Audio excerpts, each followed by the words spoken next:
Guessing game learning. In this lecture, you will learn how to modify the guessing game such that the game keeps learning on every new mistake it makes. One can keep adding an infinite number of questions into their database and make a long and nice guessing game, or any other project for that matter. Or we can ask the user in an excellent way to do that for us. Here we are going to do the latter. If the guesser finds the scientist in the mind of our user, well and good. If not, then we will ask the user for the right question and use it next time. So in our dialog flow, move to the guess wrong intent, and this must also have an output context to direct to its follow-up intent. Here the output context is set to guess wrong.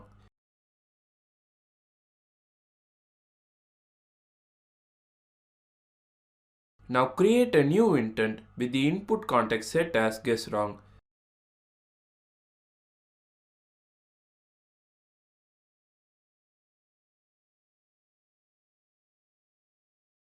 This intent must have an entity in which the scientist name sits. Use the entity name in the user says expression.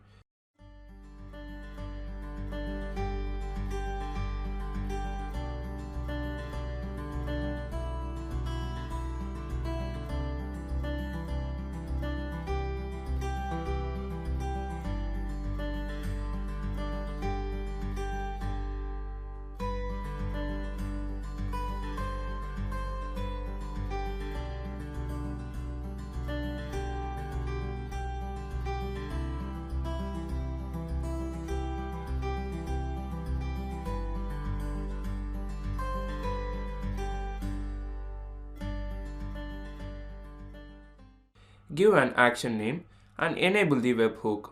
That's it. Now we can move to our webhook.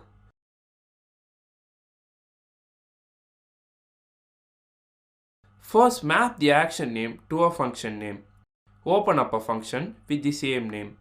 In this function, we will need the key of the previous guess that has been asked to the user. For this purpose, send the key through the guess context from the discriminate function. Inside the follow-up function, first the entity can be received using the getArgument function by passing the entity name we gave in the dialog flow. As we did earlier, get back the key we need using the getContextArgument function. Getting inside the key branch using the once function, we can get the previous guess which is used in the speech response sent back. Here inside the assistant.ask, I have used backticks to avoid the concatenation process which we usually do. We also need to set up the output context to map it to the next intent. That intent will also need the name of the scientist, so send using the context as a JSON parameter. We are now at the last step of the project. Let's go check our work out.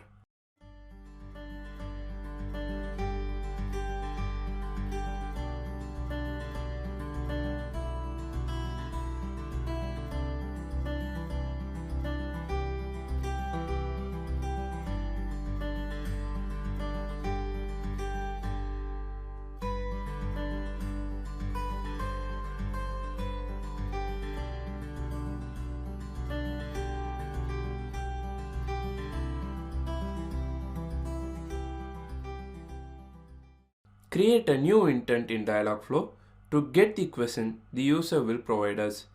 Give the sample invocations, create the entity, annotate, give an action name and enable the webhook.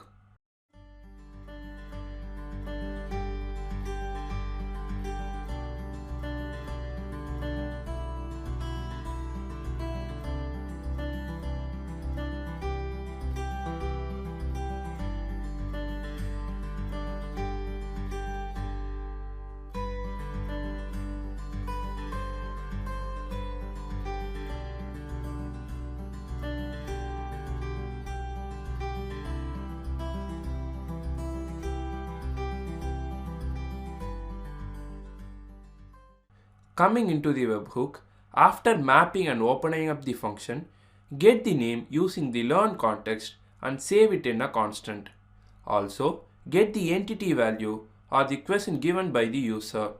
At this part of our action, we will have asked our questions from the database, tried our guesses, and on failing, we have asked for the name of the scientist thought by the user, and finally, the question for the scientist to use in our further conversation. The final and the most important step is updating the database. We will have to have an answer branch containing the user's scientist name, which will have the key. Let's call this key answer key. We will also have a branch containing the question along with two keys in it. One directing to the answer yes of the question and the other directing to the answer no to the question. The yes part will have the answer key and the no part will have the key to the final guess, in this case Einstein. Then the whole branch key must be added to the no part of the previous question, which had the key to the final answer Einstein. Let's go ahead and do it, and you will understand them easily. Get the key to the previous question asked using the question context and then receive the key of the previous guess too. Similarly, receive the name of the scientist using the learning context. Finally, get the question that we received using the question entity from the dialog flow. I just had the console.log to check with the working. You can remove it if you wish.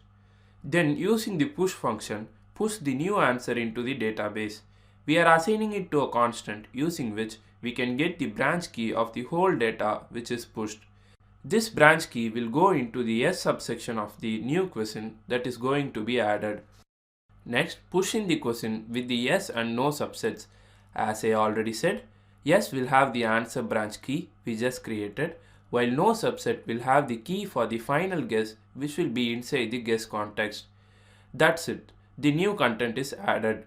To map this new content inside the whole process, this question branch key must be added to the no subset of the final question that was asked.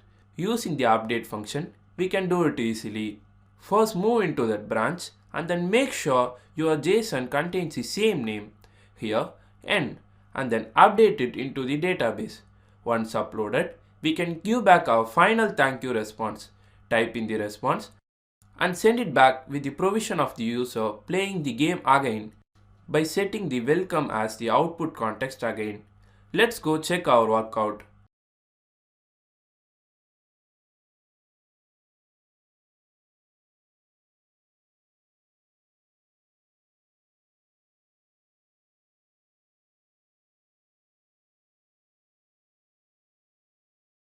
Do you want to play? Yes.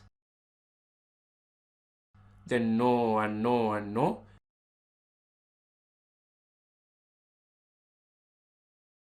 It's Benjamin Franklin.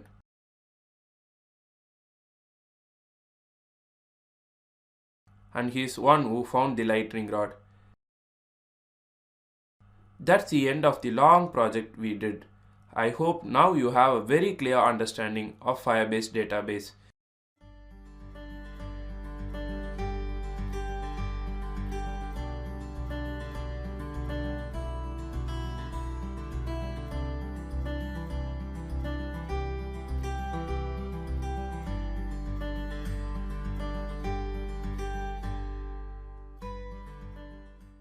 Summary. In this lecture, we successfully modified our guessing game to expand on its own with every incorrect guess it makes. In the next lecture, you will learn how to access external API to gain information from the APIs available over the internet.